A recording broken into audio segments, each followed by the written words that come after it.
Bonsoir tout le monde. On est en train d'ouvrir, si on veut, les portes pour cette conférence de ce soir. On va se donner encore une couple de minutes.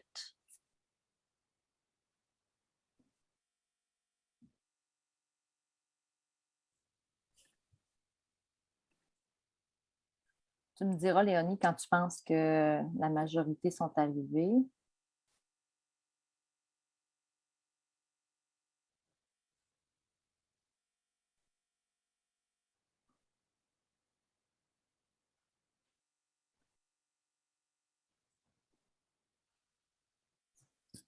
Pensez-vous qu'on démarre ou…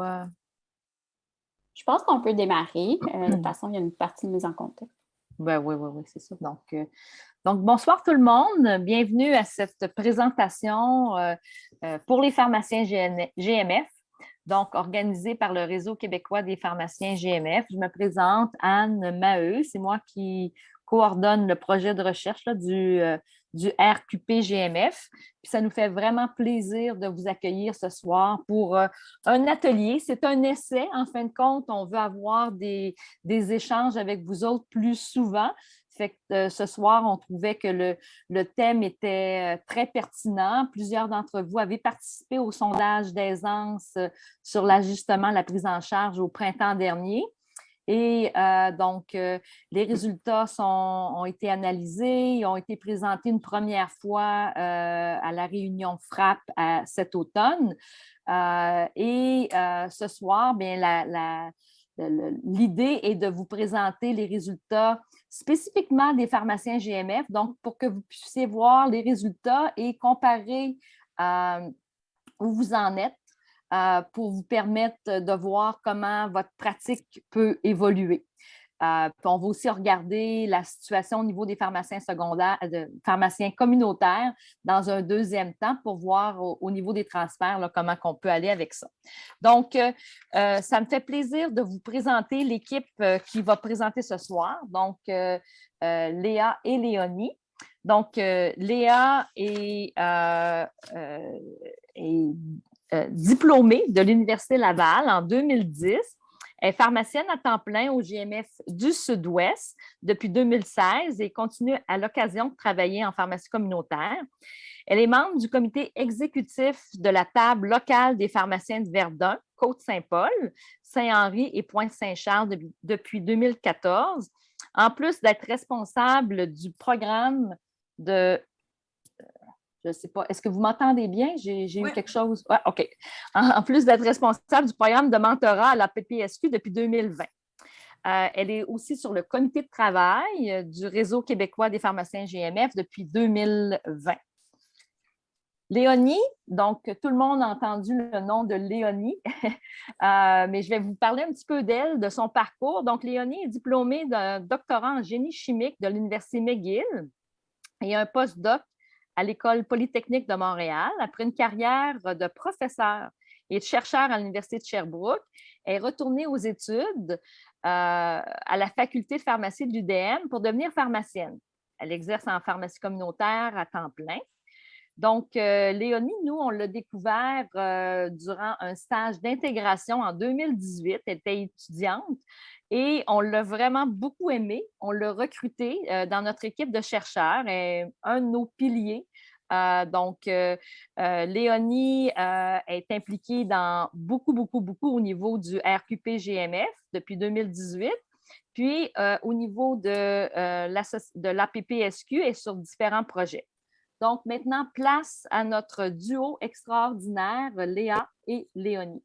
On va vous demander de garder vos caméras fermées parce que ça tire un petit peu moins de jus.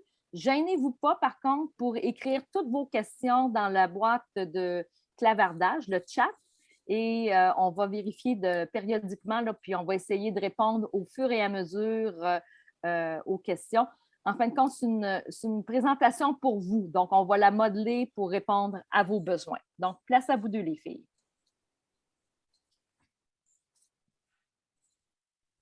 Donc, on va vous présenter un petit peu là, notre enquête qu'on a faite, que vous avez répondu sûrement déjà, et vous expliquer un peu la méthodologie, les résultats, échanger un petit peu sur les outils, puis discuter avec vous, voir un petit peu là, les rôles que vous voyez et que vous voulez prendre. N'hésitez pas de commenter là, dans la boîte de chat, comme Anne disait. Puis, on va enregistrer là, le tout pour pouvoir le rendre disponible là, aussi aux autres pharmaciens GMF. Donc, le réseau de pharmaciens GMF, qu'est-ce que c'est? C'est le RQP GMF. Maintenant, là, la page pour les pharmaciens GMF sur Facebook aussi est aussi renommée avec cet acronyme-là. Ce qu'on veut, nous, c'est vraiment soutenir le partage d'outils, l'échange de meilleures pratiques, encourager l'intégration des pharmaciens GMF dans leur milieu, puis faire vivre la communauté de pratique. C'est pour ça qu'on envoie des infolettes, qu'on pose des questions, qu'on vous informe sur le Facebook de ce qui s'en vient, de ce qui arrive. Donc, c'est vraiment, puis ça allait juste de pair là, de faire cette enquête-là pour mieux vous servir, vous aider comme pharmacien GMF. Alors, pour juste remettre en contexte l'enquête, on se reporte au printemps dernier. Donc, comme Léonie vient de le mentionner, on sait que le rôle du pharmacien a été élargi dans les dernières années, spécifiquement là, depuis janvier. Au niveau des statistiques, on serait autour de un peu plus que 7000 pharmaciens communautaires en ce moment au Québec. On a remis les grandes lignes, mais vous les connaissez, là, le projet de loi 41 en 2015, on pouvait déjà commencer à faire des prises en charge en pharmacie communautaire avec des cibles spécifiques, puis ça devait venir d'un médecin. Et cette année, avec le projet de loi 31, donc on peut prendre en charge autant en communautaire que, par exemple, en GMF, ajusté avec des cibles reconnues, ça peut être demandé par plusieurs professionnels. Et le gros changement, le remboursement complet des frais pour la grande majorité de nos patients. Et au niveau GMF, les données en ce moment, on aurait environ 350 pharmaciens qui travaillent en GMF. Comme vous le savez, ça va de 1 à 5 jours semaine, donc c'est très variable. Et pour le pharmacien GMF, bien, cette année, on a eu la demande de consultation et l'entente de partenariat qui nous permettent en toute légalité de vraiment faire des ajustements et des prises en charge des thérapies de nos patients. Jusqu'à maintenant, quand on a commencé à réfléchir à notre enquête, on n'avait pas vu aucune publication sur les points auxquels on réfléchissait, c'est-à-dire l'assimilation des nouveaux actes dans le travail quotidien du pharmacien. C'est quoi le niveau de confort des pharmaciens dans leur rôle élargi et quelles sont les barrières qui demeurent à l'accroissement de l'offre de soins pharmaceutiques. Pourtant, c'est des questions qui sont essentielles à la réorganisation et à la répartition des services pharmaceutiques entre les différents pharmaciens, nos différents rôles. Il y avait quand même quelques sondages qui étaient partagés par les joueurs, l'OPQ, la PPSQ, la QPP, puis même le RQP déjà. Sauf qu'à part le RQP, il n'y avait rien qui avait été publié avec des données. C'est donc pour cette raison-là qu'on a décidé de faire l'enquête. Donc, c'est vraiment une enquête pour essayer de tracer le profil d'aisance des pharmaciens à prendre en charge des patients. Puis prendre en charge, ça veut dire des ajustements de la pharmacothérapie puis les suivis aussi. On voulait pouvoir comparer les pharmaciens GMF et les pharmaciens communautaires. Donc, donner aux pharmaciens GMF un petit peu l'information sur ce qui se passe sur le terrain en communautaire, puis documenter ce qui se passe en communautaire aussi pour les autres acteurs. Documenter aussi comment le pharmacien GMF est peut-être différent que le pharmacien communautaire.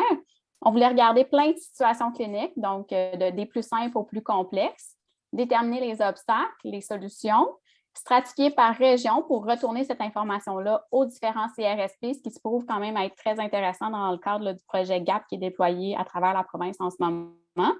Puis, on est en train de travailler sur les publications, mais on diffuse à tous les acteurs de la pharmacie. On a eu donc 2 étudiantes en stage stop l'année dernière, donc en mars, avril. On a diffusé le sondage jusqu'à la fin du mois de mai.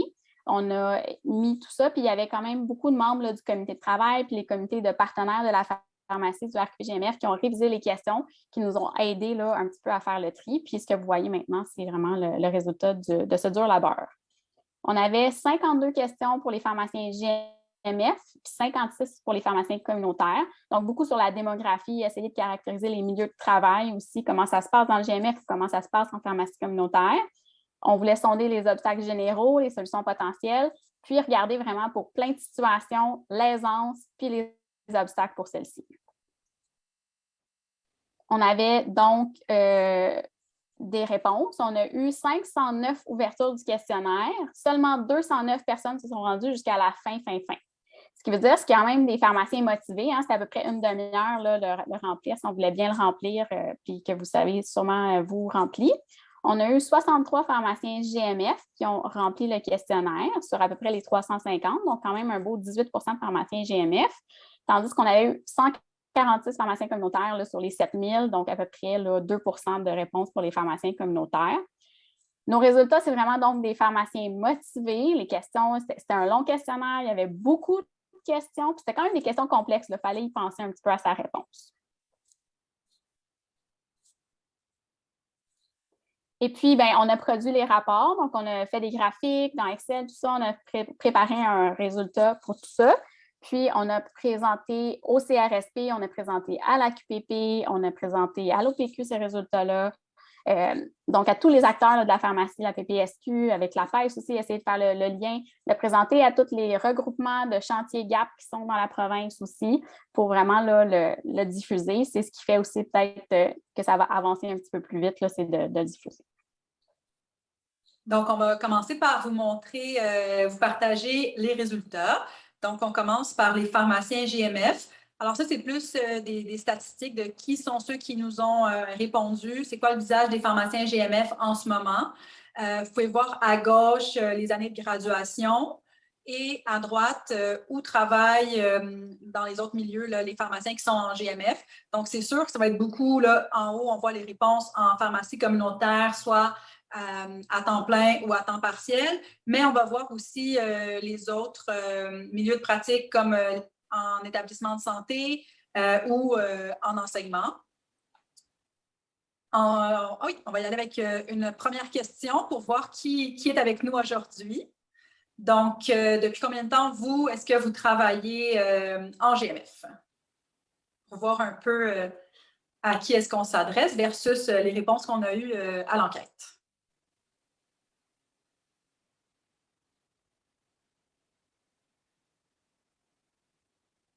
Je pense que ça va être bon. Je pense que c'est bon. OK. Donc, je pense que tout le monde peut voir les résultats. Donc, 1, 2, 3, 4, 5. Il y a 10 personnes qui ont voté, c'est ça à peu près?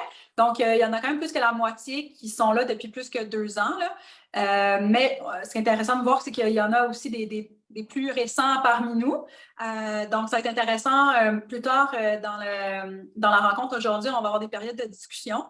Donc, n'hésitez pas si vous avez des questions. Je pense que ça va être un bon moment de partage là, pour tout le monde.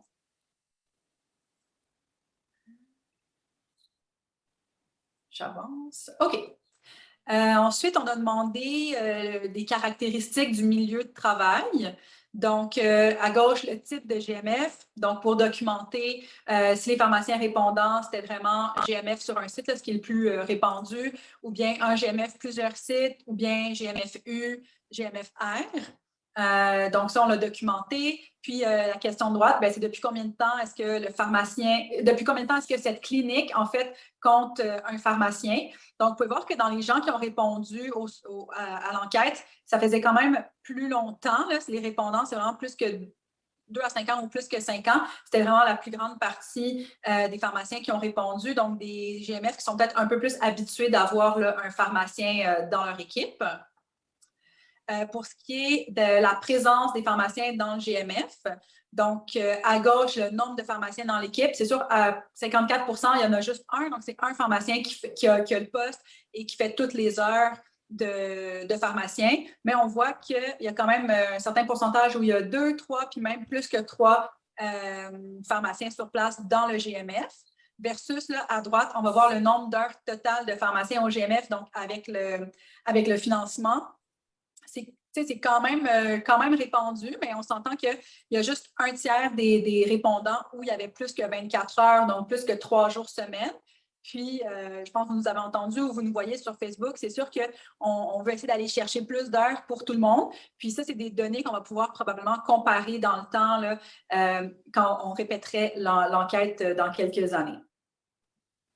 Alors, une autre question qu'on a posée dans notre enquête, qu'on vous pose à vous. Donc, est-ce que pour le moment, en ce moment. Donc, est-ce que vous avez déjà signé une entente de partenariat dans votre GMF? Alors, vous pouvez voir la première réponse, l'entente a été conclue avec tous les professionnels. Donc, vous avez peut-être signé avec le médecin-chef ou les médecins-chefs. Deuxième ligne, il y a une entente, mais vous l'avez conclue seulement avec un ou quelques professionnels, donc vraiment une entente ciblée. Troisième, pas encore, mais vous êtes en train de le planifier. Puis dernière, non, et ce n'est pas dans vos projets. Puis peut-être prendre le temps de rappeler là, que la présentation qui avait été faite là, par Nicolas, Léa était là, Anne, Valérie Paquet qui était là aussi, est disponible sur le site web. On l'avait diffusé aussi dans le groupe Facebook récemment. Puis il va y avoir un projet aussi là, de Nicolas Dugré puis d'une équipe de l'Université de Montréal en janvier pour voir un petit peu qu'est-ce que ça donne, ces ententes de partenariat-là. Donc, on a les 11 répondants. Puis on voit qu'il n'y a pas beaucoup d'ententes avec ceux qui sont avec nous ce soir. Donc, seulement 2 qui ont conclu leur entente de partenariat. Puis, la majorité, là, vous êtes plus à pas encore signé, mais vous êtes en train de le planifier. Alors, on va y revenir plus tard dans la présentation aussi. Donc, j'espère que ça va répondre un peu à peut-être vos questions ou incertitudes. Si vous avez des questions suite à la présentation qu'on avait déjà faite, là, que Léonie vient de vous rappeler. Donc, quand on a fait l'enquête, c'était au printemps, comme on a dit, mars-avril. Alors, à ce moment-là, il y avait seulement 3 répondants qui avaient déjà conclu une enquête avec tous les professionnels, puis 2 pharmaciens qui avaient conclu une entente avec un ou quelques professionnels. Donc, vous voyez que ça ressemble pas mal au point où on est en ce moment avec les personnes qui sont ici ce soir, là. Bon, c'est sûr que c'est tout récent, là, ça date de janvier, mais ça s'en vient. Ça va augmenter avec le temps, c'est sûr. Encore une question pour voir si vous êtes toujours là, toujours réveillé après 15 minutes. Donc, dans votre pratique en GMF, quand un médecin vous envoie une demande de consultation pour une pathologie, est-ce que vous faites automatiquement là, une prise en charge? Donc, soit qu'elle est accordée d'emblée ou bien vous allez la chercher d'emblée pour pouvoir prendre en charge l'ajustement à partir de ce moment-là des médicaments ou de la pathologie du patient.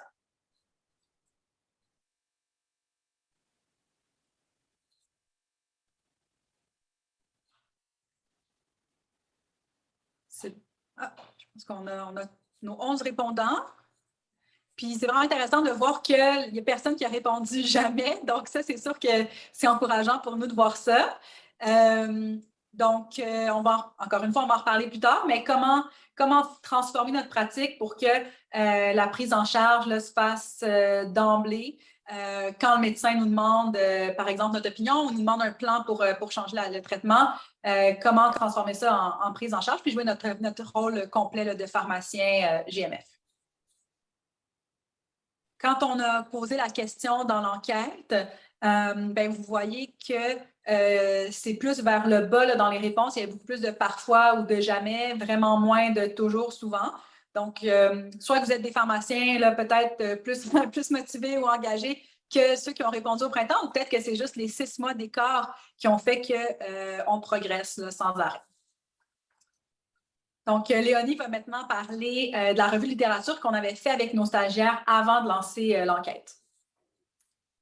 Donc, quand on regardait la littérature, il y a quand même plusieurs choses qu'on a regardées. Quand on regarde, qu'est-ce qu'on a besoin pour être à l'aise? Il y a, oui, l'aspect connaissance sur la pathophysio, la pharmaco. Mais après ça, vient aussi l'expérience. Puis quand on regarde un peu les profils démographiques ou l'idée qu'on se fait des pharmaciens GMF, souvent, il va y avoir un petit peu plus d'expérience, un peu plus de formation. C'est des gens qui vont aller souvent dans les formations continues aussi. Donc, l'expérience est aussi très important pour l'aisance à prendre en charge quelque chose. Puis après ça, tout ça vient la confiance. Donc, c'est tous des concepts qu'on voit là, quand on a regardé dans la littérature. Puis, il y a plein de facteurs à considérer, la complexité des situations. Puis, dans la complexité des situations, il y a beaucoup de personnes qui vont dire, OK, là, c'est un cas complexe. Qu'est-ce que c'est un cas complexe? C'est-tu qu'il y a beaucoup de pilules, donc la pharmacothérapie complexe? C'est-tu qu'il y a beaucoup de problèmes de santé, ce patient-là? Ou des fois, c'est juste le patient, là, ses attitudes qui sont un peu plus difficiles. Donc, ça, c'est tous des concepts qui apparaissaient dans la littérature, puis qu'on a un petit peu repris aussi dans notre sondage quand on a demandé c'était quoi les obstacles. Est-ce que c'est un problème de connaissance, d'expérience? Ou qu'est-ce qui faisait qu'on n'avait pas confiance? Puis, dans le fond, la complexité aussi des situations.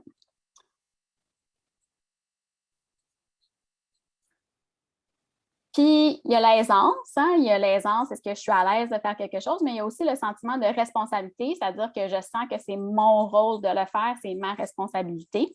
En GMF, le rôle est pas mal plus clair, hein? Le médecin te demande une demande, puis il dit « OK, fais-le ».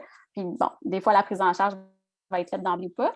Mais en communautaire, bien, il faut vraiment que les pharmaciens en communautaire définissent leur rôle qu'ils veulent jouer, qu'ils communiquent aux médecins. La même chose quand un pharmacien GMF commence, hein, il faut qu'il bâtisse un petit peu son offre de service, qu'est-ce qu'il veut faire, c'est quoi le rôle qu'il veut avoir dans la clinique. Puis après ça, bien, ça va être plus facile pour les pharmaciens, les médecins, les infirmières de bien déterminer les rôles. Puis il y a plein de discussions quand même qui ont lieu là, à savoir est-ce que c'est une job d'infirmière GMF ou une job de pharmacien GMF. Fait que ça, c'est toutes des belles discussions à avoir, je pense, dans le groupe Facebook aussi, là, par rapport aux différents ajustements qui peuvent être réalisés là, en GMF. Puis, bien, avec ça, donc, les pharmaciens vont sentir que s'ils décident que c'est leur rôle de le faire, bien, ils vont aussi prendre la responsabilité de le faire puis de le prendre en charge plutôt que juste dire, bien, de ne pas s'impliquer, de le déléguer ou de le référer à quelqu'un d'autre, de le référer vers le médecin plutôt vers une opinion ou quoi que ce soit. Mais quand les rôles sont bien définis, puis des échos qu'on a des fois dans les petites régions, bien, ils savent, ils se connaissent entre médecins et entre pharmaciens. Donc, c'est beaucoup plus clair qui fait quoi.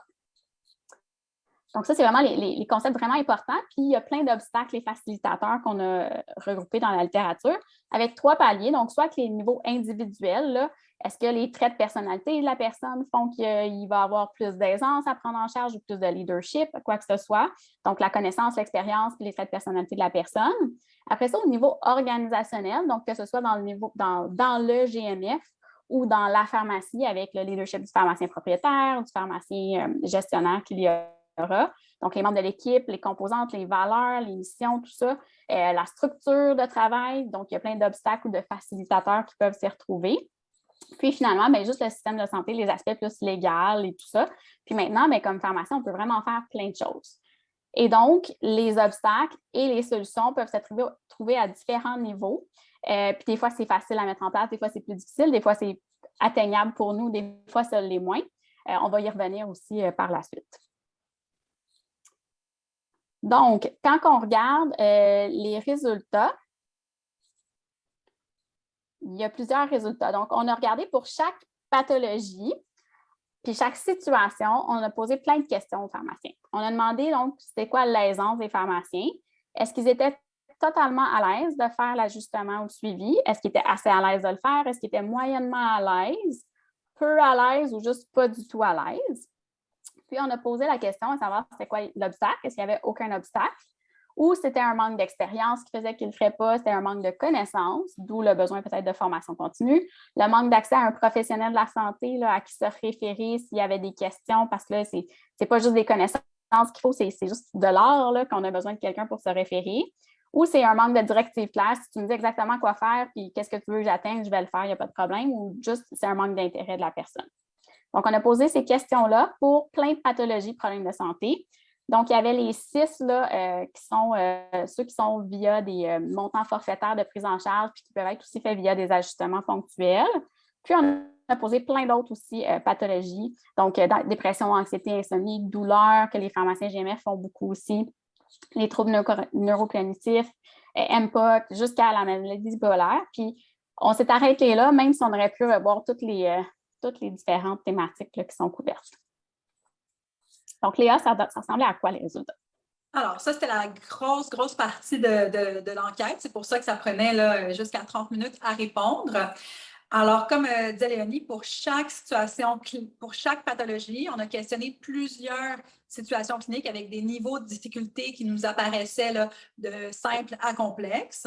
Et pour toutes les réponses, quand les pharmaciens ont répondu qu'ils étaient totalement à l'aise ou assez à l'aise, on a combiné ces pourcentages-là ensemble et ce qu'on a déterminé, c'est que si la première catégorie, si plus de 80% des pharmaciens répondants étaient totalement ou assez à l'aise, on a qualifié cette situation clinique-là comme une situation où les pharmaciens sont déjà prêts à prendre en charge le suivi et l'ajustement du patient. Puis là, après, on s'est fait nos 3 autres catégories avec les pourcentages qui descendent. Donc, la deuxième qu'on a appelée à perfectionner, on a seulement de 50 à 80% des pharmaciens répondants qui sont de totalement assez à l'aise à suivre le patient, à ajuster son traitement. Ensuite, troisième point, à travailler, on baisse en pourcentage, puis difficile. C'est très rare que des pharmaciens en ce moment sont à l'aise à prendre en charge l'ajustement de ce traitement-là. Donc, on a des très gros tableaux, puis on va essayer de vous présenter ça pour que ce soit le plus compréhensible possible. Donc, comme là, vous pouvez voir à nouveau la situation. Oui, vous écrit situation, bien, on a combiné les pourcentages, donc le bleu foncé, c'était totalement à l'aise, bleu un peu plus clair, assez à l'aise. Si ensemble, on arrivait à 80 %, on le classait donc dans la première colonne, déjà prêt. Donc, dans chaque colonne, on a séparé GMF, pharmacien GMF et pharmacien communautaire. Et là, dans pathologie, donc dans une ligne, donc par exemple, on va le voir après, là, mais si je prends hypothyroïdie, c'est une pathologie, bien, chaque situation clinique va se retrouver, par exemple, la plus simple, ajustement de l'hypothyroïdie qui est stable, bien, au niveau GMF et au niveau communautaire, ça va se retrouver dans la section déjà prêt, mais après ça, les autres situations cliniques vont se retrouver ailleurs dans nos colonnes. Donc, puisque je pense que c'est vraiment dans les présentations précédentes, comme au FRAP, on est allé un peu plus rapidement, puis on est allé vraiment juste à ce que les pharmaciens étaient vraiment à l'aise de faire maintenant. Mais avec vous aujourd'hui, on avait envie d'aller un peu plus dans le détail. Donc, on vous présente vraiment l'ensemble des tableaux des résultats. Alors, si on reprend notre tableau, première ligne, donc hypothyroïdie, bien, on va voir que chez les pharmaciens GMF, on a plus de 80 % de nos répondants qui sont soit totalement ou assez à l'aise à prendre en charge l'ajustement du traitement de ce patient-là. Donc, on va avoir les situations cliniques où le patient est stable, situation où c'est un nouveau diagnostic avec ajustement donc de synthroïde et l'ajustement de la thérapie chez le patient âgé. Puis, si on va juste à côté, donc toujours dans la première colonne, 80 % à l'aise, mais je pense que est-ce que vous voyez ma souris? Oui. Donc, peut-être ça va suivre mieux comme ça. Donc, là, j'étais ici dans les pharmaciens GMF qui sont à l'aise. Puis, si on regarde les pharmaciens communautaires, bien, la majorité vont seulement être à l'aise pour ajuster le traitement d'un patient qui est stable. Puis, si on avance dans nos colonnes, bien, on peut voir que les situations du pharmacien GMF qui était ici, qui est à l'aise d'ajuster pour un nouveau diagnostic ou du patient âgé, bien, chez les pharmaciens communautaires, le pourcentage a baissé. Donc, seulement 50 à 80 % sont à l'aise d'ajuster, donc ça diminue. Puis après ça, les situations plus complexes s'en vont vers la droite, donc où on perd en pourcentage et où moins de pharmaciens sont à l'aise d'ajuster, autant en GMF qu'en communautaire. Donc, si on va à la deuxième ligne pour le diabète, on va voir que les pharmaciens GMF, là, toutes les situations cliniques qu'on a questionnées se situent vraiment vers la gauche de notre tableau. Donc, première colonne, on va dire les pharmaciens sont à l'aise d'ajuster les traitements, mais on va de un médicament, 2-3 médicaments, jusqu'à 4 médicaments avec les injections, patients en insuffisance rénale ou avec des maladies cardiovasculaires. On se sent à l'aise d'ajouter la protection vasculaire ou rénale. Donc, le pharmacien GMF est pas mal à l'aise, donc pas mal de situations liées à l'ajustement du diabète.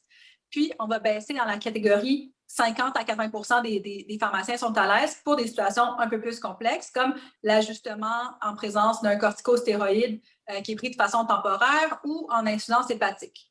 Mais si on regarde ce que nos pharmaciens communautaires sont à l'aise de faire en ce moment, bien, ils sont à l'aise d'ajuster seulement quand le patient prend un traitement. Puis, dès qu'on ajoute des niveaux de complexité, on passe à moins de 80 % des pharmaciens communautaires qui sont à l'aise. Troisième ligne, en diabète avec de l'insuline. Mais là, on perd un peu tout le monde. Là, tout se déplace vers la droite du tableau.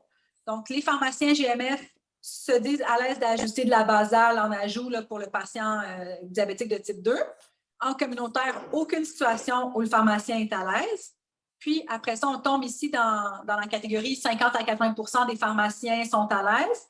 Donc, beaucoup moins de pharmaciens. Mais quand même, les pharmaciens GMF, un pourcentage au-dessus de 50 % on va dire, là, sont à l'aise d'ajuster quand il y a des débalancements, soit aigus ou fréquents, ou notre combinaison d'insuline basale et prandial. Puis puis là, les autres situations, comme on peut voir, ça va vers la droite. Donc, quand ça se complexifie, de moins en moins de pharmaciens sont à l'aise.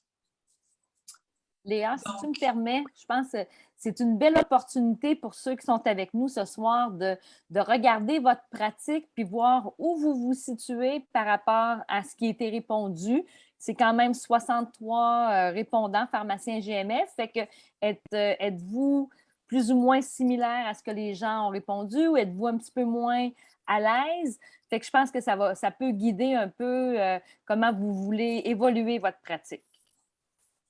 Merci, Anne. C'est aussi quelque chose qu'on avait soulevé quand on a partagé l'enquête là, sur les réseaux sociaux. C'était de justement avoir une réflexion sur notre pratique actuelle, puis voir où est-ce qu'on veut s'en aller, si on a besoin de plus de formation ou d'expérience. Puis ça, on va voir les obstacles après aussi. Fait que je vais avancer parce que, comme on vous l'a dit, il y a 17 pathologies. Puis je ne veux pas vous perdre, mais bon, c'est quand même intéressant là, de regarder dans le détail. Donc, hypertension. Bon, là, on peut voir que autant GMF ou communautaire, c'est les mêmes réponses. Donc, pour les situations hypertension, 1 à 3 médicaments, tout le monde est au même niveau. Mais après ça, quand on arrive avec des situations plus complexes, bon, on a un peu plus de pharmaciens GMF qui vont être à l'aise, mais quand même, là, c'est assez similaire GMF communautaire pour l'hypertension. Dyslipidémie, un peu le même portrait. Donc, autant les pharmaciens communautaires que GMF seraient à l'aise pour faire les ajustements en ce moment du traitement, c'est ça, autant prévention primaire que secondaire. Donc, ça, c'est intéressant de voir que les pharmaciens communautaires sont à l'aise. Puis, c'est sûr, hypertriglycéridémie, hypercholestérolémie familiale, moins de pharmaciens sont à l'aise, mais toujours un petit peu plus de pharmaciens GMF à l'aise. Puis ça, c'est ce qu'on voit qui se répète aussi de situation en situation. De manière générale, le pharmacien GMF est toujours un peu plus à l'aise que le pharmacien communautaire. Pour ce qui est de l'anticoagulation, bien, vous allez voir, c'est exactement pareil. Nos colonnes GMF communautaires dans les deux colonnes. Donc, autant pour les plus de 80 à l'aise, puis la deuxième colonne, 50 à 80 là, assez ou totalement à l'aise. Puis, pour des situations cliniques qu'on pourrait juger un peu plus complexes, comme par exemple l'initiation de la warfarine, c'est pas ce qu'il y a de plus simple, l'ajustement de la warfarine quand on a des interactions, puis l'ajustement de la dose de nos anticoagulants oraux directs. Donc, on voit que les pharmaciens communautaires sont à l'aise de faire tout ça. Et c'est sûr que nous, dans notre analyse, dans notre réflexion, on l'attribue au fait que ça fait plusieurs années que c'est un acte qui est fait en pharmacie communautaire. Donc, on a vraiment gagné en expérience depuis au moins 2015, depuis au moins la loi 41, mais même avant, plusieurs pharmacies faisaient déjà des ajustements avec des ordonnances collectives. Ensuite, troubles dépressifs. Bien, en fait, ce qui est surprenant ou intéressant ici, c'est que toutes les situations cliniques qu'on a questionnées, les pharmaciens GMF sont vraiment à l'aise. Donc, est-ce que c'est parce que c'est de l'expérience? Est-ce que c'est parce que c'est quelque chose qui est beaucoup demandé en GMF, donc on gagne en expérience rapidement? Ça serait intéressant de vous entendre par la suite. Mais tout ce qu'on a questionné, donc autant, bien, vous allez pouvoir les lire, là, mais premier traitement sans autre complications, un premier traitement, mais avec d'autres problèmes psychiatriques, des échecs antérieurs, combinaison de plusieurs agents, avec des comorbidités, de douleurs chroniques. Ensuite, le sevrage ou la substitution entre nos molécules. Donc, ça, c'est gagné. Tandis qu'on va voir pour les pharmaciens communautaires, bien, plus la situation se complexifie, plus on baisse là, dans nos colonnes. Mais on peut retenir que, première colonne, les pharmaciens communautaires sont à l'aise pour faire les sevrages des antidépresseurs quand le patient est en rémission. Ensuite, pour ce qui est de l'anxiété, bien, pour le pharmacien GMF aussi, là, presque tout se retrouve dans la première colonne. Donc, ça se ressemble un peu aux questions qu'on avait posées là, avec les antidépresseurs. Donc, s'il y a des comorbidités, s'il y a plusieurs agents, substitution. Puis, c'est seulement en échec antérieur, là, un ou plusieurs traitements qu'on perd, on peut dire des joueurs, puis qu'on se retrouve dans la deuxième colonne.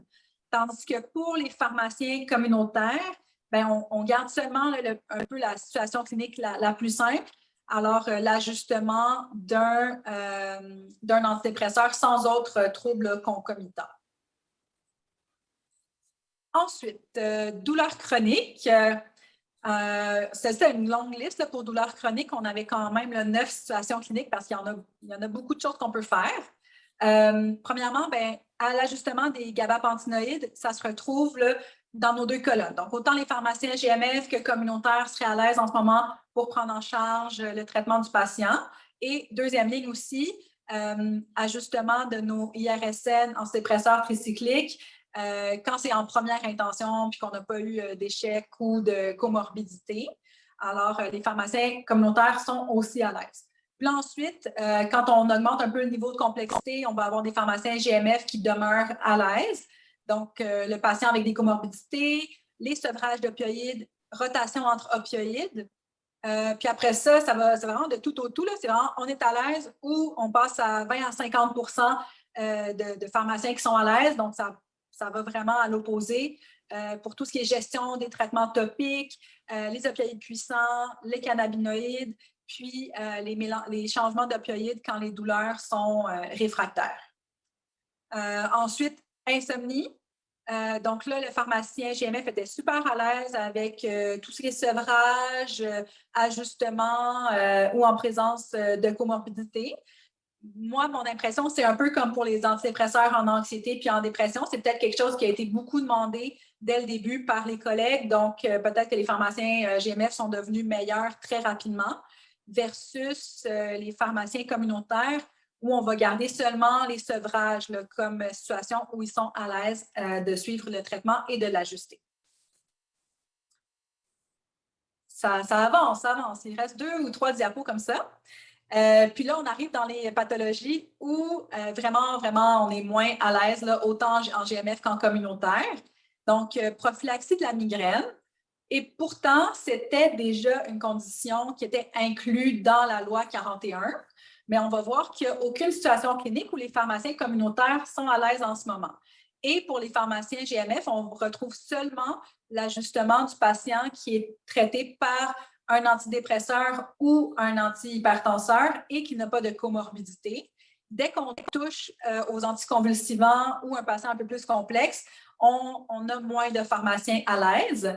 Et dans le fond, les mêmes situations cliniques se translatent d'une colonne pour les pharmaciens communautaires. Donc, c'est vraiment les catégories plus basses.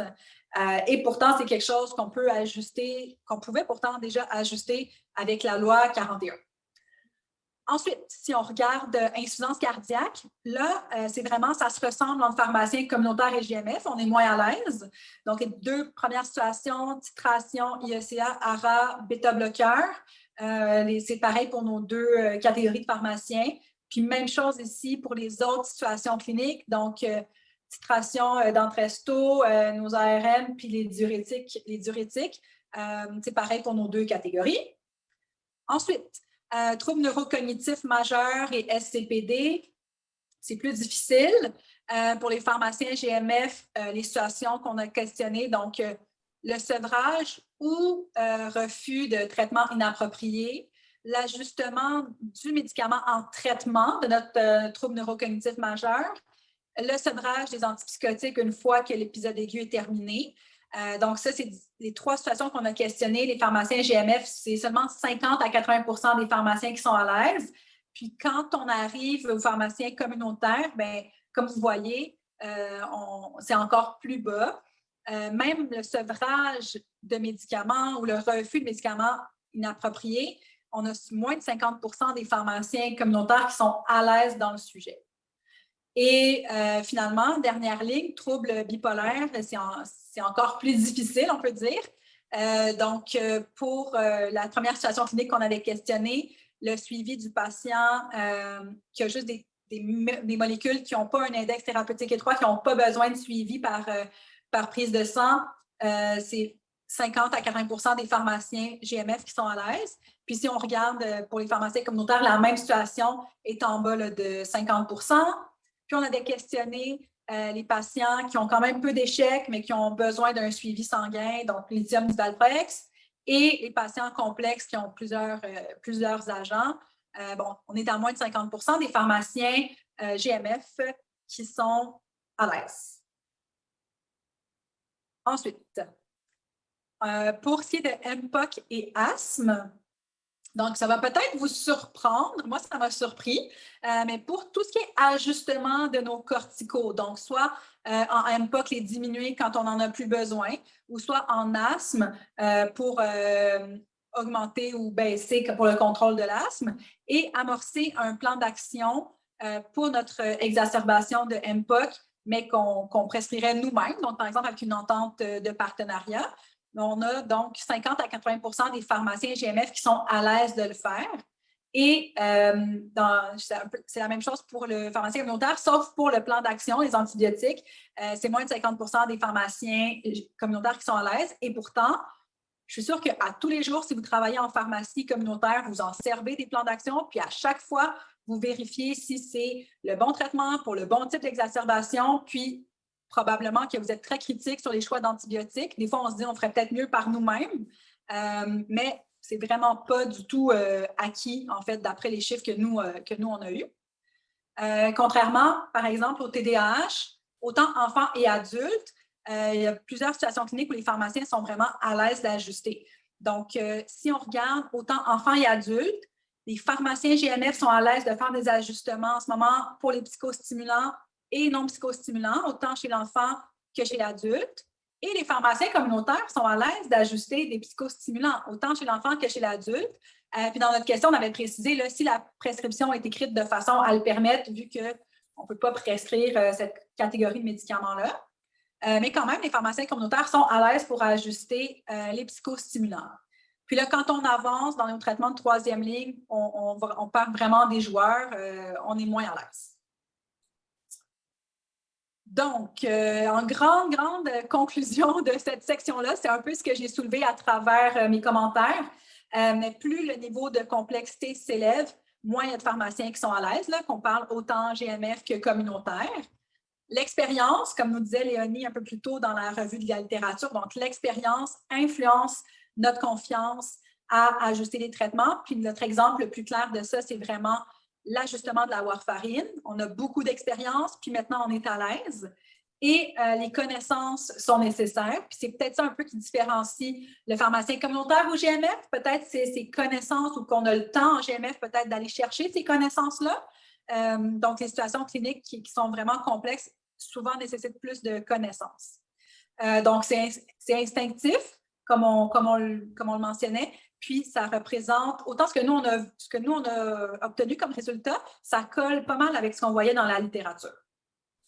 Et pour les pharmaciens GMF, comme je l'ai mentionné, pour toutes les situations cliniques, en général, les pharmaciens GMF sont plus à l'aise que les pharmaciens communautaires. Ça vient peut-être de leur expérience de travail d'avant, vu qu'on a vu qu'il y a beaucoup de pharmaciens GMF qui ont une expérience en hôpital ou en enseignement. Les connaissances, donc, est-ce que le pharmacien GMF est plus motivé à aller chercher des nouvelles connaissances, à faire plus de formation, ou est-ce que c'est qu'il a le temps d'aller chercher ces connaissances-là? Le pharmacien GMF a accès au dossier médical du patient, donc c'est très rassurant de savoir qu'on peut avoir des notes du médecin, on peut voir l'historique, on peut savoir qu'est-ce qui s'est passé. Donc, c'est rassurant quand je commence à prendre en charge mon patient d'avoir tout le dossier avec moi. Et j'ai accès aussi aux autres professionnels. Donc, si j'ai une petite question, un petit doute, je peux assez facilement me référer au médecin de famille du patient ou peut-être à l'infirmière GMF qui suivait le patient avant. Donc, c'est vraiment rassurant de travailler en GMF. Et donc, on est plus probablement qu'on gagne en expérience puis on gagne en aisance plus facilement, plus rapidement avec ces atouts-là. On a mis trait de la personnalité aussi parce que c'était soulevé dans les revues de littérature. Donc, est-ce que le fait que le pharmacien a choisi de travailler en GMF, c'est lié à un de ses traits de personnalité et donc aussi il va aller chercher un niveau d'aisance plus élevé plus rapidement. Alors, on arrive avec une question 4 pour savoir si vous êtes encore avec nous après ces gros tableaux-là. Alors, c'est une question qu'on vous pose en lien avec ce qu'on vient de vous présenter. Donc, est-ce que vous sentez que les résultats sur l'aisance, ça reflète ce que vous vivez dans votre GMF versus les patients qui sont, versus vos pharmaciens communautaires sur territoire? Donc, est-ce que vous avez l'impression que les résultats qu'on vous a présentés pour les pharmaciens communautaires, est-ce que ça surestime ce que vous voyez? Donc, dans votre coin, il serait moins prêt, les pharmaciens communautaires, à faire des ajustements versus ce qu'on vous présente ou ce que ça colle à votre réalité? Ou, d'après vous, vous pensez que les pharmaciens communautaires de votre territoire sont plus à l'aise que les données que je viens de vous montrer finalement? OK, je pense que la majorité de vous trouvez que ça ressemble à ce que vous vivez sur le terrain. Fait que c'est bon, c'est rassurant de voir que ceux qui nous ont répondu, c'est peut-être un échantillon quand même là, qui reflète bien vos territoires. Maintenant, regardons un petit peu les obstacles à faire la prise en charge. Donc, on a demandé tous les obstacles, est-ce qu'il n'y avait pas d'obstacles? Puis ça, on ne l'a pas mis dans les tableaux que vous allez voir, mais est-ce que c'est un manque d'expérience, un manque de connaissances, un manque d'accès à un professionnel, le manque de directives claires? Donc, si on regarde pour chacune des pathologies, encore une fois, vous allez voir là, dans les tableaux, donc quand c'est en gras, c'est vraiment c'était quoi l'obstacle le plus important. Quand c'est en écriture normale, bien là, c'est le deuxième en importance. Après ça, il y a en italique. Puis barré, c'est que c'est vraiment, il n'y a pas d'obstacle très important. Puis quand c'était marqué aucun obstacle, on ne les a pas mis dans le tableau. Donc, il faut quand même aussi prendre en compte les tableaux que Léa nous a décrits tantôt. Donc, si on y va avec l'hypothyroïdie, donc on voit là que tant pour les pharmaciens GMF que communautaires, en gras, pour les situations stables, nouveaux diagnostics, en gériatrie, en grossesse, il nous manque de l'expérience, la connaissance, on l'a pas mal. Mais pour une chirurgie récente, un antécédent de cancer en hypothyroïdie, clairement, il faudrait plus de connaissances. Donc, c'est un petit peu instinctif pour ça. Puis l'hypothyroïdie, c'est quand même facile à saisir. Pour le diabète non insulinodépendant, donc, pour le pharmacien communautaire, donc il manque d'expérience pour pas mal toutes les situations. Pour le pharmacien GMF, c'est plus l'expérience dans des situations un peu plus crunchy, corticothérapie de manière temporaire, qu'est-ce que tu ajustes, comment tu ajustes. On voit par contre que des gros obstacles qui restent, bien, c'est l'obstacle au niveau des connaissances en insuffisance hépatique, donc la corticothérapie de manière temporaire, c'est souvent ça. Comme deuxième obstacle qui est intéressant aussi à voir, là, puis je ne l'ai pas mentionné pour l'hypothyroïdie, mais d'avoir des directives claires, ça va aider le pharmacien communautaire à prendre en charge. Là. Il manque d'expérience, oui, mais si tu te dis c'est quoi ses cibles, bien, ça va peut-être être plus facile de le déléguer aussi.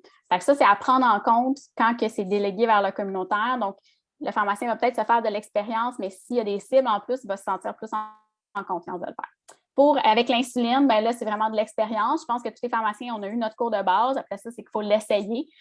Oui, après ça, c'est de l'expérience qui nous manque, un petit peu de connaissance pour solidifier le tout là, pour l'autre partie des pharmaciens. Mais ça va être de l'essayer, puis de le faire, puis de se faire les dents un petit peu comme les pharmaciens GMF se sont fait. Si on va dans les autres, donc en hypertension, là, pour les pharmaciens GMF, il y avait quelques situations là, que c'est très, très simple. Il n'y en a juste pas d'obstacle. Tout le monde est à l'aise de faire ça. Il manque beaucoup d'expérience pour le pharmacien communautaire encore, puis le pharmacien GMF. Mais on voit que pour l'hypertension, notamment le réfractaire avec 5 agents, là, bien, le pharmacien communautaire pourrait avoir un peu plus de connaissances pour se sentir après ça que le seul obstacle, c'est de l'essayer puis que ce soit juste de l'expérience qui nous manque. En dyslipidémie, c'est surtout de l'expérience parce que la connaissance, bien, il nous manquerait peut-être un petit peu plus sur l'hypertriglycéridémie, l'hypercholestérolémie familiale, mais ça, c'est plus des thématiques un peu plus poussées, des spécialités. Donc, ça, c'est des connaissances qui pourraient être acquises, là, surtout en communautaire, mais un peu en GMF. Niveau anticoagulant, il y avait vraiment plein de situations qui n'en manquent pas vraiment, que c'est des très, très faibles pourcentages pour l'expérience et la connaissance parce que c'est une situation vraiment très bien maîtrisée là, par tous les pharmaciens.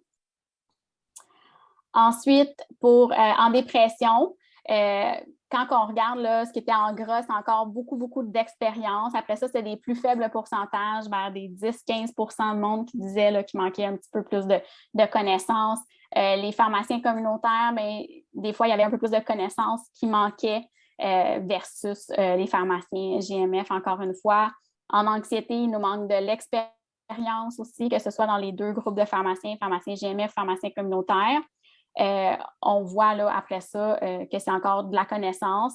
Le pharmacien communautaire, ce qui est intéressant, c'est que oui, la direction d'avoir des directives un petit peu plus claires, d'avoir des cibles, d'avoir des détails de quand est-ce que je ferai mon suivi, ça l'apparaissait quand même de manière, parce qu'il y avait moins de gens qui étaient à l'aise, donc il y avait quand même des obstacles qui se retrouvaient là pour le pharmacien communautaire. Pour ensuite, ce qui est de l'insomnie, c'est très similaire. Donc, très à l'aise, là, il nous manque de l'expérience. Il faut le faire. On a les connaissances pour le faire, mais il faut le faire, il faut se dégager du temps pour se faire de l'expérience. Ça prend du temps au début là, de faire certains actes qu'on n'est pas habitué.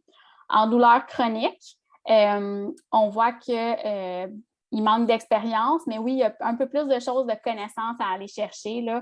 Pour les pharmaciens GMF aussi, hein, les traitements topiques, les opioïdes puissants, le cannabis, des fois, là, les substitutions des douleurs réfractaires, là, il manque un peu plus de connaissances. Des fois, il nous manque un petit peu là, d'informations. En communautaire, bien, il manque quand même plus de connaissances qu'il y en a qui manquent de connaissances en GMF. Donc, ça, c'est pour la douleur chronique. Puis, il y a certaines situations que la douleur chronique là, en GMF, c'est tellement bien maîtrisé qu'il n'y en a pas d'obstacle là, et il n'y a même pas d'expérience qui manque. Ensuite, pour MPOC, il manque, oui, d'expérience pour le pharmacien GMF communautaire. Il manque des fois aussi des directives un petit peu plus claires. Donc, ça sortait plus ça là, pour le niveau du communautaire, d'avoir des directives pour les sevrages, de le faire, puis juste des conditions pour que ça se fasse. Comment ajuster pour l'amorcement du plan d'action aussi. S'il y avait un petit peu plus de directives, ça pourrait se faire plus facilement. Après ça, TDAH, ben, c'est de l'expérience parce que la connaissance est en général là, sauf pour certains, là, des traitements de troisième ligne chez l'enfant pour le pharmacien GMF, traitement de troisième ligne pour le pharmacien communautaire, là, que ce soit pour l'enfant, pour l'adulte, là, les traitements comme de ligne plus avancés que ça, ben, il manque un petit peu plus de connaissances, il faudrait aller relire tout ça. Puis finalement, en insuffisance cardiaque, ben oui, il manque de l'expérience. En migraine, il manque de l'expérience. Pour les troubles neurocognitifs aussi. Donc ça, il y en avait beaucoup plus d'obstacles. On n'était pas à l'aise. Donc c'est pour ça que le tableau est beaucoup plus volumineux. Mais il manque de connaissances, il manque de savoir des directives de qu'est-ce qui devrait être fait. Puis après ça, il va falloir se faire les dents là, pour se pratiquer puis gagner en expérience. Donc, on voit, là, il y avait des situations simples, des pathologies quand même plus simples, plus faciles à ajuster. Souvent, ça va être le manque d'expérience qui va être là. Dans des situations plus complexes, bien là, des fois, ça va être le manque de connaissances qu'il va y avoir. Puis pour le communautaire, du moins, le manque de directives claires, c'est important. C'est plus mentionné pour les pharmaciens communautaires que pour les pharmaciens GMF. Puis c'est un petit peu instinctif aussi, mais c'est ce qu'on retrouvait dans la littérature, puis c'est ce que nos résultats nous montrent. Donc, une petite question encore une fois. Donc est-ce que... Ouais. Oui. OK, je vais la lire. Est-ce que vous sentez que les résultats sur les obstacles, c'est sûr, on est allé un petit peu vite parce que nos tableaux sont intenses, là. Est-ce que vous avez l'impression que ça reflète ce que vous vivez sur le terrain quand vous essayez de transférer un suivi au communautaire? Donc, est-ce que c'est souvent le manque d'expérience qu'on vous donne peut-être comme raison qu'ils ne sont pas prêts à prendre en charge votre suivi? Est-ce que c'est plutôt un manque de connaissances? Ou à chaque fois, on nous répète que c'est le manque de temps qui les empêche de prendre en charge les patients.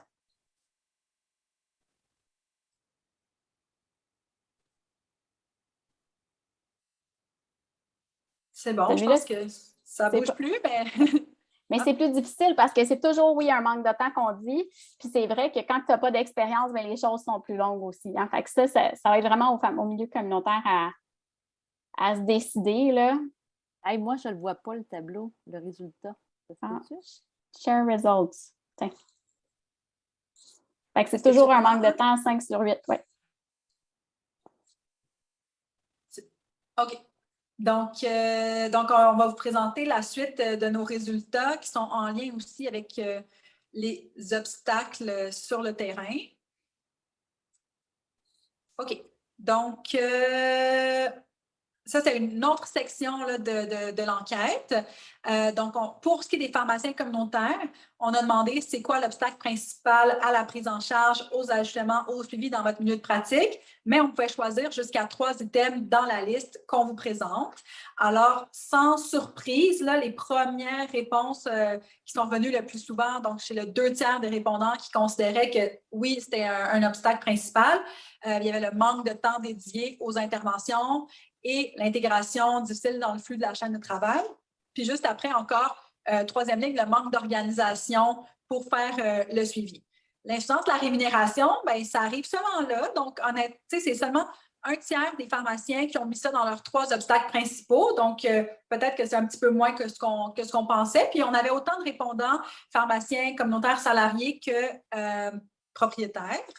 Vient ensuite le manque d'outils cliniques ou manque de connaissances pour où se référer pour supporter ma pratique, manque de formation des ATP, manque de confiance de la part des médecins à déléguer les suivis. Puis là, on baisse un peu plus dans les pourcentages, autour des 10 mais manque de leadership du propriétaire, vision divergente dans notre équipe de pharmaciens, manque de connaissances sur la loi 31 comme telle. Alors, ce qu'on voulait faire ressortir, c'est que les facteurs organisationnels représentent les obstacles principaux à la prise en charge en pharmacie communautaire. Et pour vous, dans votre GMF, c'est quoi votre obstacle principal à vous pour faire de l'ajustement de traitement et des suivis de vos patients? Donc, est-ce que vous diriez que c'est parce que vous manquez d'heures en GMF pour faire des prises en charge? Donc, je pense que vous voyez le sondage. Est-ce que la deuxième question, c'est la deuxième réponse, vous manquez de connaissances, en fait, sur les mécanismes là, des actes qu'on peut faire. Donc, on peut faire une prise en charge suite à une demande de consultation. Est-ce que parce que vous trouvez que vous êtes en sous-nombre, donc vous manquez de ressources pharmaciens? Est-ce que c'est vos collègues qui ne pensent pas à vous demander des prises en charge ou vous avez un manque de confiance en vous en ce moment pour faire de la prise en charge?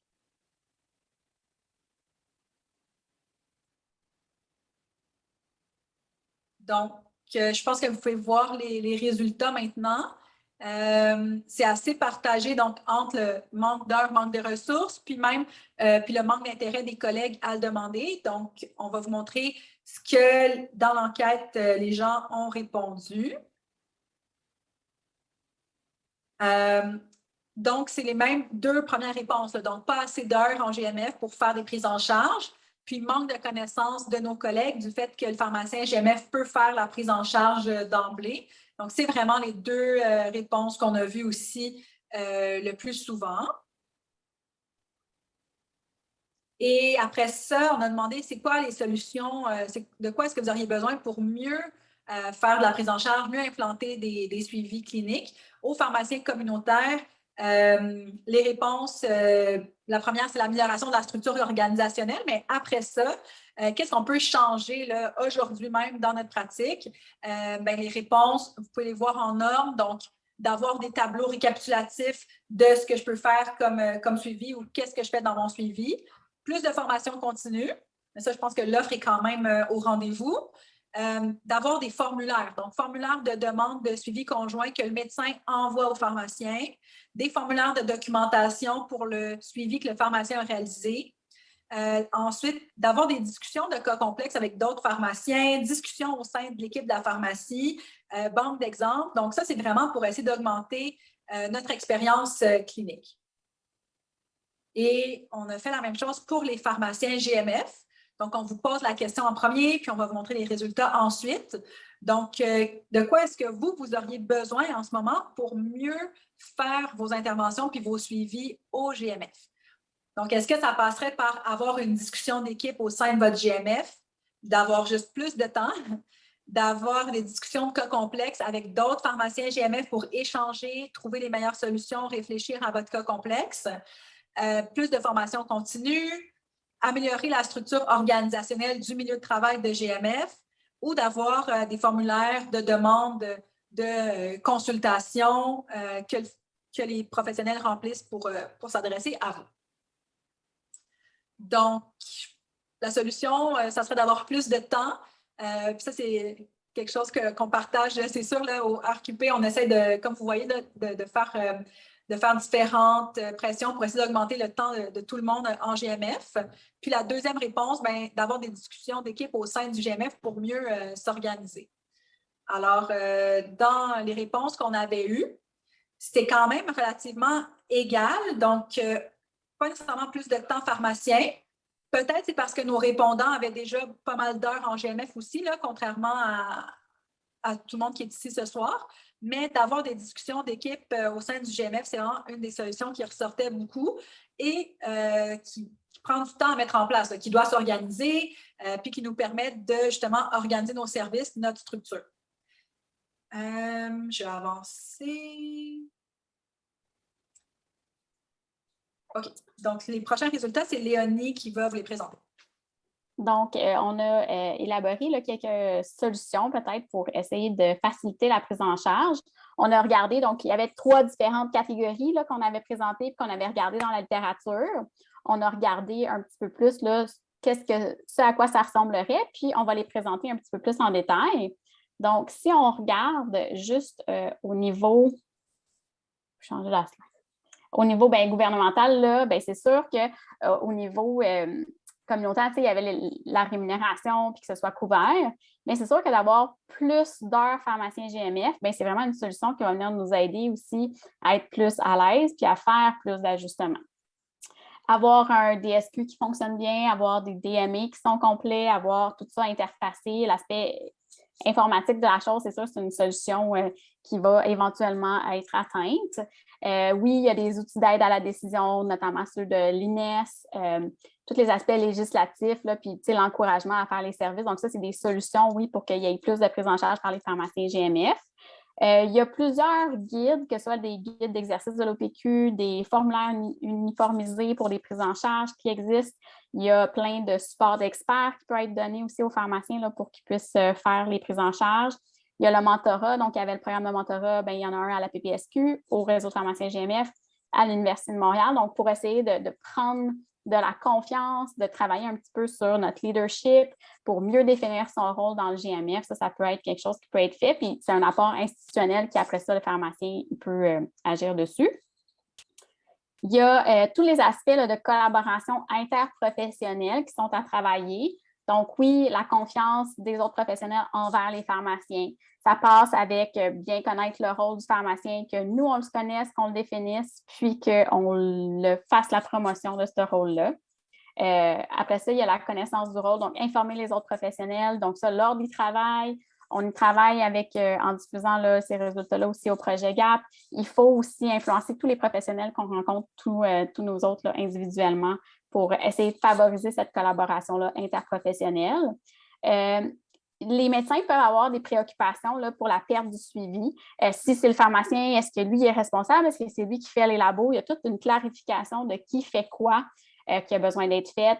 Après, essayer que le médecin il sache à qui il a délégué. Tout ça, il y a une nouvelle structure à créer. Il peut y avoir des rencontres qui soient faites. Donc, c'est sûr, nous, on avait au RQP vraiment mis l'accent sur l'importance d'avoir un pharmacien GMF sur les CRSP, mais d'avoir des tables locales, d'avoir des échanges avec les autres instances au niveau local. C'est important. Puis c'est important que les pharmaciens GMF soient là pour favoriser qu'il y ait plus de pharmaciens et faire entendre la voix qu'on est tous une solution là, pour la prise en charge des patients. Puis, essayer aussi d'avoir des formulaires de transfert ou des prises en charge qui sont un petit peu plus complets quand on veut transférer vers le communautaire. Puis, le pharmacien GMF peut se rendre disponible comme expert là-dedans. Pour la collaboration intraprofessionnelle, c'est sûr d'échanger avec nos pairs qui sont communautaires GMF, avoir les coordonnées des pharmacies, avoir les coordonnées des pharmaciens d'hôpital. Il y a plusieurs instances qui travaillent à essayer de rendre disponibles les pharmacies, qui a quoi, qui fait quoi, qui offre quel service. Donc, ça va se rendre disponible aussi, puis ça va être plus facile pour les pharmaciens GMF. Le RQP aussi a le répertoire des pharmaciens GMF pour que localement aussi les pharmaciens du territoire sachent s'il y a un pharmacien GMF dans le GMF où le patient est suivi. Donc, il y a le support, là, oui, des tables locales qui est important. Puis, on peut avoir aussi, là, ce qui peut favoriser la prise en charge, c'est oui, le support d'experts, là, on travaille là, doucement aussi au RQP à essayer d'avoir des experts, des pharmaciens qui se connaissent un petit peu plus, qui pourraient aider les autres pharmaciens GMF. Donc, ça, c'est notre prochain projet, là, après les projets de mentorat un petit peu internes, mais là, ça va être la prochaine chose qu'on veut développer. Puis, finalement, au GMF, il y a beaucoup à faire pour que la collaboration, la prise en charge, le rôle soit reconnu. Il y a, oui, avoir un environnement physique adéquat, donc d'avoir un bureau. Maintenant, tout le monde est en télétravail, mais ça a été difficile d'intégrer tout ça. Il va y avoir plein de modifications liées à l'environnement de travail. la qualité du support technique, hein, à savoir si, moi, je sais parce qu'on avait appelé toutes les secrétaires pour savoir s'il y avait un pharmacien GMF qui travaillait. Et il y a une autre équipe d'étudiantes qui vont faire ça en janvier, mais si la secrétaire ne le sait pas qu'il y a un pharmacien, bien, c'est important là, que ce soit diffusé, puis c'est plus difficile pour les autres pharmaciens de le rejoindre. Le support des gestionnaires, hein, on a eu plein de beaux success stories qui étaient partagés dans le Facebook, que les médecins gestionnaires, ils pouvaient aussi voir la valeur ajoutée du pharmacien puis essayer de favoriser cette collaboration-là, puis s'il le connaît bien, bien, d'en faire la promotion aussi à l'interne. Puis au GMF, bien, c'est sûr d'avoir accès à des références, des outils de travail qui fonctionnent bien. Puis, bien, c'est sûr, au niveau individuel, un petit peu plus, hein, à savoir bien, travailler sur sa compétence, son expérience, nos connaissances. Il y a plusieurs formations continues. Il va y avoir un sondage sur la formation continue. Qu'est-ce que vous voudriez qu'il soit sorti? Donc, ça aussi, ça va venir pour pouvoir mieux vous aider à parfaire vos connaissances dans les pathologies et les situations vraiment plus complexes. Puis, il y a plein d'outils de travail qui peuvent nous faciliter la vie pour gagner en expérience et se sentir à l'aise. À travers le temps, hein, on est devenu plus à l'aise à faire de l'anticoagulation sur le bord du comptoir avec juste notre feuille de DSQ avec notre résultat. Et au début, on remplissait toutes les cases, on posait les questions qui étaient standardisées. Donc, c'est d'essayer de voir aussi d'avoir des formulaires un peu plus standardisés pour ça. Alors, suite à tous les résultats qu'on a récoltés de cette enquête-là, au niveau des obstacles et solutions, comme on vous a présenté là, précédemment, c'est sûr que nous, Léonie et moi, on s'est dit, bien, on ne peut pas nécessairement aller négocier là, au ministère pour nous-mêmes augmenter la rémunération des actes en pharmacie. Qu'est-ce qu'on peut faire? Avec le RQP GMF, on a mis de l'avant depuis 1 an une prise de position qui suggère d'augmenter le nombre d'heures de pharmaciens en GMF. Mais qu'est-ce qu'on peut faire concrètement pour faciliter le transfert des prises en charge simples? Comme on a vu, il faut que ça reste des ajustements simples des GMF vers les pharmaciens communautaires pour que tranquillement, ils gagnent en expérience. Donc, après réflexion, ce qu'on a fait, c'est qu'on s'est mis en mode de développement d'outils pour supporter et le pharmacien communautaire qui commence à faire de la prise en charge, mais aussi le pharmacien GMF qui va se retrouver à transférer la prise en charge de son professionnel au GMF vers le pharmacien communautaire. Donc, tout d'abord, ces outils-là sont disponibles où? Ils sont sur le site du RQP GMF. Une fois que vous êtes connecté, vous allez avoir accès dans la zone membre des gabarits et suivi des ajustements. Une fois que vous cliquez sur la page, vous allez pouvoir voir toutes les pathologies qui ont été déposées. Donc, pour le moment, si vous êtes allé voir récemment, donc tout ce qui concerne hypothyroïdie est déjà en ligne. Par contre, pour dyslipidémie, hypertension et anticoagulation, pour le moment, on a le formulaire de transfert. Donc, soit pour que le pharmacien communautaire demande la prise en charge au médecin ou pour que le professionnel du GMF transfère la prise en charge vers le pharmacien communautaire. Et Léonie, je vais te laisser continuer une petite seconde. Oui. Et donc, les outils, là, c'est ça, sont disponibles en ce moment pour les pathologies qui ont été énoncées. Là, c'est ça, c'était disponible pour toutes, sauf la boîte à outils qui est encore en train d'être révisée là, par rapport à ça. Léonie, peut-être juste mentionner, vous avez il y a tout un travail qui est très impressionnant là, derrière l'élaboration de vos travaux je ne sais pas comment on appelle ça, là, il y a la boîte à outils, mais le tout, comment vous appelez ça, l'outil, en tout cas, fait que je ne sais pas si tu veux élaborer là-dessus, parce que moi, ça m'impressionne énormément tout ce qui a été fait puis qui est en cours de développement. Oui. Bien, nous, c'est que bien, moi, comme pharmacienne communautaire, puis avec mon background, bien, j'aime ça être efficace quand je fais quelque chose. Quand c'est standardisé, c'est beaucoup plus pratique et rapide à documenter. Je trouve que c'est plus facile aussi pour toute l'équipe de s'y retrouver.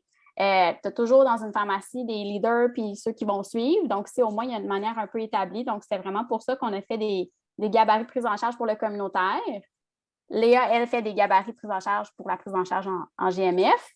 Puis pour le transfert, puis très intéressant, on fait aussi des boîtes à outils Ça veut dire qu'on révise tout ça, qu'à la place d'avoir 10 différents documents sur notre ordinateur, puis en communautaire, ça veut dire qu'ils ne sont pas sur ton ordinateur, mais sur ton ordinateur chez toi, donc pas avec toi. C'est d'avoir un document qui résume tout. Puis je pense qu'à toutes les semaines, quand on est en train de travailler, il y avait comme un cas d'hypothyroïdie qu'on se demandait pourquoi que c'était déstabilisé, mais c'est quand on a regardé notre tableau de médicaments qui il interagit avec la thyroïde, mais on s'en est rendu compte. Donc, c'est pour ça qu'on pose la question. Nous, on trouvait que c'était utile pour nous, donc on s'est dit qu'on allait le faire. Puis la question qu'on avait, qui est maintenant, là, c'est est-ce que vous pensez que des gabarits de notes pour les documentations du DME pourraient être pertinents? Donc, on voit là les résultats, je vais les partager. Donc, oui, quand même une grande partie qui en utilise déjà, que oui, ça pourrait être utile. Puis, je pense que l'obstacle aussi du pharmacien GMF, c'est qu'il y a peu d'heures. Puis, ben, c'est beau de faire du bénévolat, mais c'est plus difficile à faire là, si vous jumelez un pharmacien GMF avec une pratique en communautaire. Donc, de pouvoir les échanger, de pouvoir en partager avec vous, entre nous aussi, je pense que ça peut être très utile. Puis, c'est ça, pour ajouter, on était parti dans l'idée de faire des gabarits pour le pharmacien communautaire pour accélérer le travail, mais en même temps, on en a fait aussi pour les pharmaciens GMF parce qu'on s'est dit, tant qu'à le rédiger une fois, bien, au moins c'est disponible, puis après ça, on peut juste copier-coller, puis aller plus vite, puis pas oublier d'éléments dans notre note aussi.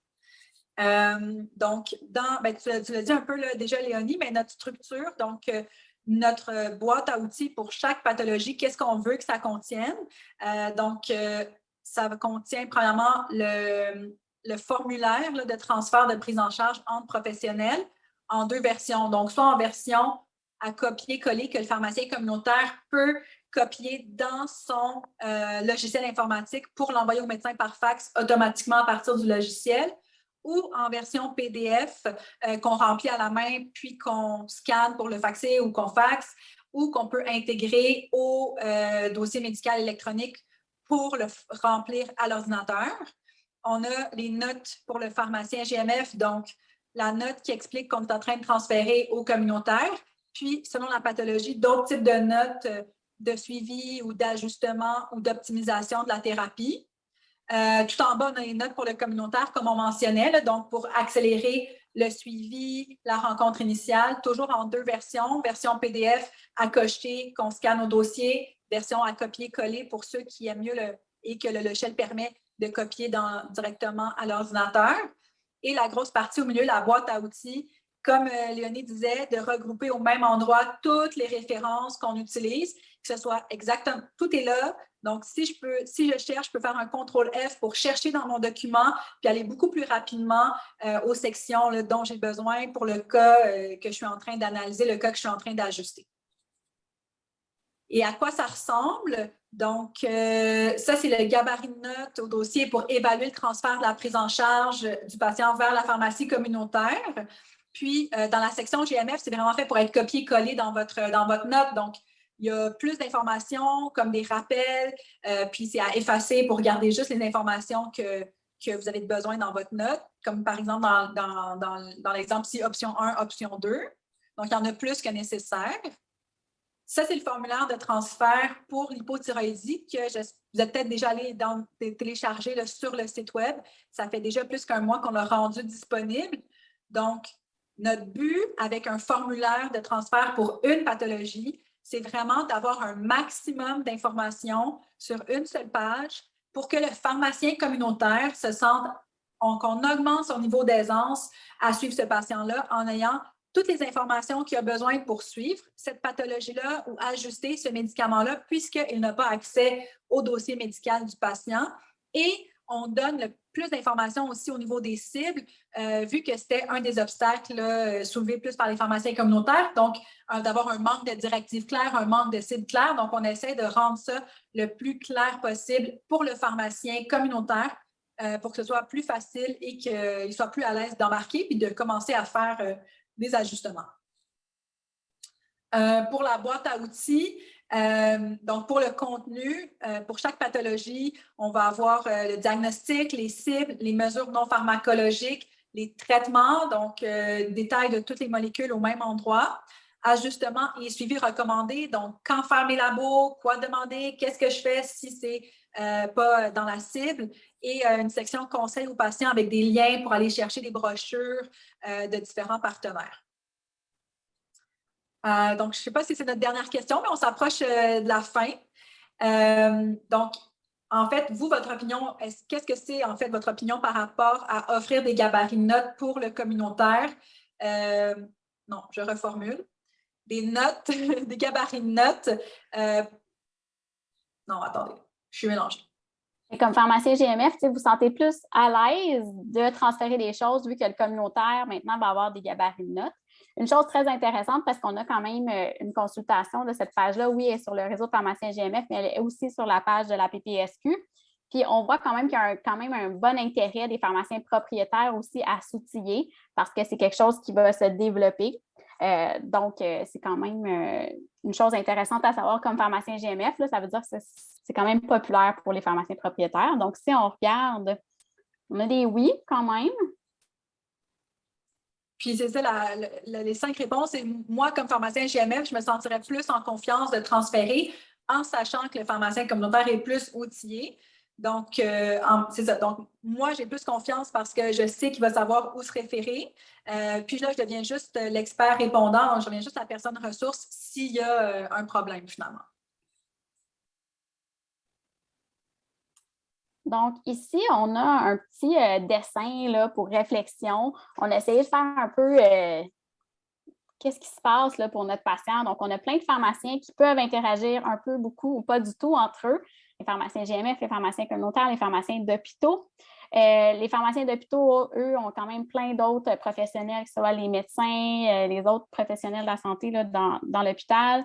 Le pharmacien GMF, lui, il interagit avec le médecin, les IPS, les infirmières, tout ça. Le pharmacien communautaire, lui, il y a peut-être une infirmière dans sa pharmacie pour faire, mettons, la vaccination des patients. Il y a ses ATP.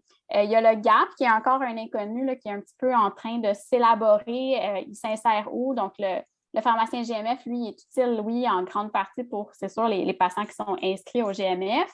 Est-ce qu'il y a un rôle à jouer pour les patients orphelins? C'est ce qui est en train de se discuter là, sur différentes tables dans les différentes régions. Puis, est-ce qu'il y a un pharmacien au GAP? C'est aussi quelque chose qu'on a proposé. Quand on a présenté aux différents chantiers GAP, là, où ce qu'on a présenté nos résultats de l'aisance des pharmaciens, nous, on propose qu'il y ait, oui, un pharmacien au GAP pour qu'il puisse plus facilement aussi juger de la pertinence de la délégation vers le communautaire. Donc, c'était juste un petit aspect. Puis, on veut vous poser des questions puis vraiment échanger. Fait qu'on vous inviterait là vraiment à venir présenter. On va présenter une autre petite question pour savoir ce que vous avez présenté, vous, sur la loi 31. Est-ce que vous avez présenté les capsules de l'OPQ? Est-ce que vous les avez envoyées à vos médecins? Est-ce que vous avez envoyé les capsules du réseau pharmacien GMF aussi? Est-ce que vous avez envoyé des présentations? Est-ce que vous avez présenté vous-même à vos professionnels, aux gestionnaires localement? Est-ce que vous avez présenté les outils de transfert? C'est toutes des questions. Puis maintenant, là, j'ai ajouté avec l'accord de l'ordre sur la page là, pharmacien. Fait que c'est pharmacien GMF, loi 31 sur le site du RQP. Il y a toutes les capsules qui existent sur la même page. Puis c'est aussi un lien qu'on est en train de distribuer là, pour les pharmaciens GAP, pour les GAP, pour les infirmières qui ont besoin d'en savoir un petit peu plus.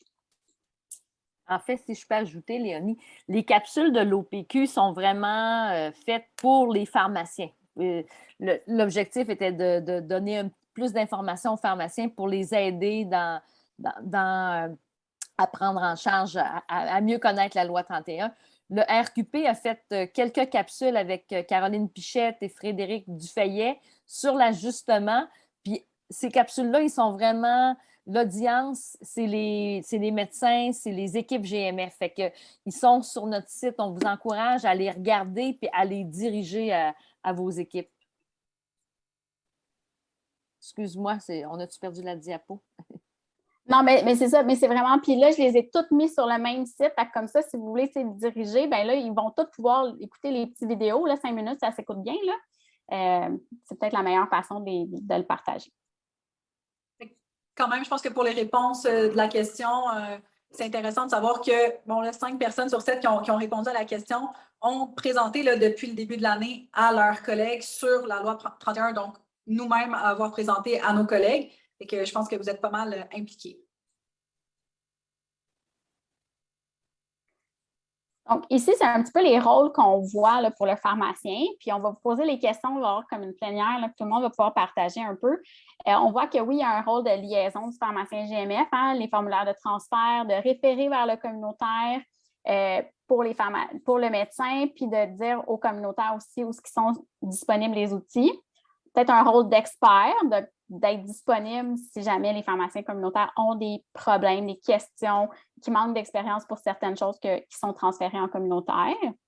Le rôle de former les professionnels du GMF, donc de soit partager des extraits de la présentation, les capsules, pour aider un petit peu tous les professionnels, puis d'essayer de discuter aussi avec l'équipe, les infirmières, les médecins, qui devraient faire quoi, c'est quoi les rôles de chacun. Puis un rôle d'expert en pharmacothérapie avancée, là. Donc, vraiment d'être l'expert quand il n'y a plus personne qui sait quoi faire, que ce soit le pharmacien qui se retrouve à faire ça. Donc, ça, c'est notre réflexion un petit peu. Je veux juste dire que ça fait quelques fois que j'écoute Léa et Léonie et vraiment, à chaque fois, je me retrempe dans le sondage, puis là, j'ai découvert d'autres choses. Il y a tellement d'informations, puis vous êtes tellement bonnes toutes les deux, là. Je veux dire, c'était un plaisir de vous écouter. Vous êtes extrêmement fluides. Ils ont présenté quand même à plusieurs reprises, là, ils sont devenus vraiment populaires, nos deux amis ici, là, avec les gaps qui poussent à droite et à gauche. Là. Donc, vous avez perfectionné ça. Fait que mille merci là, pour le temps, parce que je sais qu'à chaque fois, là, vous avez orienté la présentation pharmacien GMF, fait que vous avez retravaillé certaines choses. Fait que je pense qu'au nom de la communauté de pratique, merci infiniment là, pour votre dévouement, votre temps. Puis là, on a quelques remerciements dans le chat. Moi, j'ai Isabelle Tremblay qui m'a écrit tantôt, qui me disait qu'elle était tellement impressionnée par vous deux que vous étiez extraordinaire. Fait que oui, fait que merci. Merci beaucoup.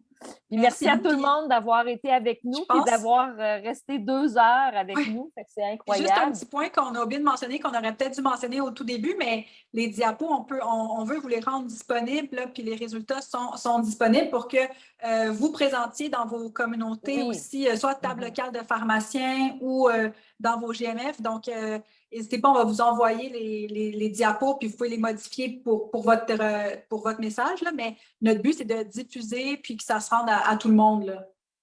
Peut-être, si vous avez quelque chose là, à diffuser, peut-être qu'on devrait faire la présentation comme si quelqu'un le présentait au CRSP.